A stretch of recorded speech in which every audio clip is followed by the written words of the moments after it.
रवि एक IT company में काम करता था।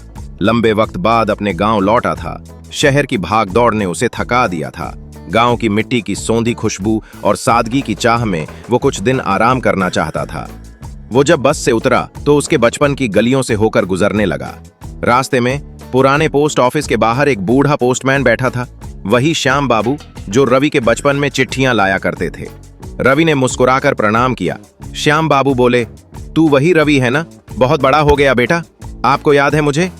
बेटा, चिट्ठियों की दुनिया में नाम नहीं, चेहरे याद रहते हैं।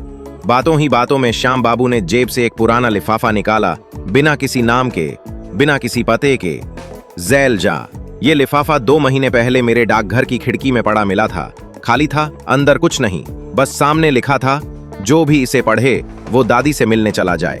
रवि चौंका। दादी? कौन दादी? श्याम बाबू बोले, वही जो तालाब के किनारे आखिरी घर में रहती हैं, अकेली हैं। किसी को नहीं पता किसने ये लिफाफा डाला, पर अब तक 40-50 लोग जा चुके हैं उनसे मिलने। कोई सब्जी लेकर जाता है, कोई बस बातें करने, सब कहते हैं हम वो लिफाफा पढ़कर आए हैं। रवि का दिल अजीब से भावों से भर गया। उसने सोचा, किसी ने अनजाने में क्या खूबसूरत चीज शुरू की है। रवि भी उस घर की ओर चल पड़ा। मिट्टी का छोटा सा घर था। दरवाजे पर तुलसी का पौधा और एक पुराना झूला। दरवाजा खटखटाया, अंदर से आवाज आई, आओ बेटा। एक बुजुर्ग महिला निकली, सफेद बाल, माथे पर हल्की बिंदी। आप दादी हैं? रवि ने पूछा। वो मुस्कुराई। इस मोहल्ले में सब मुझे दादी ही कहते हैं, लेकिन तुम कौन बेटा? मैं वो लिफाफा पढ़कर आया हूं। दादी की आंखों में नमी आ गई। फिर एक और आ गया। पता नहीं किस फरिश्ते ने वो लिफाफा डाला होगा। आपको कैसा लगता है दादी, जब कोई यूं मिलने आता है? शुरुआत में डर लगा बेटा, फिर जब लोग आने लगे तो लगा भगवान खुद भेज रहा है सबको।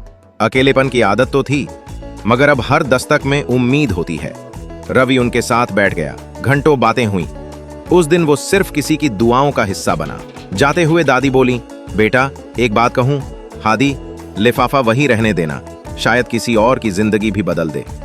रवि ने सिर झुका हामी भरी। अगले दिन रवि फिर शहर लौट गया, लेकिन उसके मन में उस खाली लिफाफे ने बहुत कुछ भर दिया था।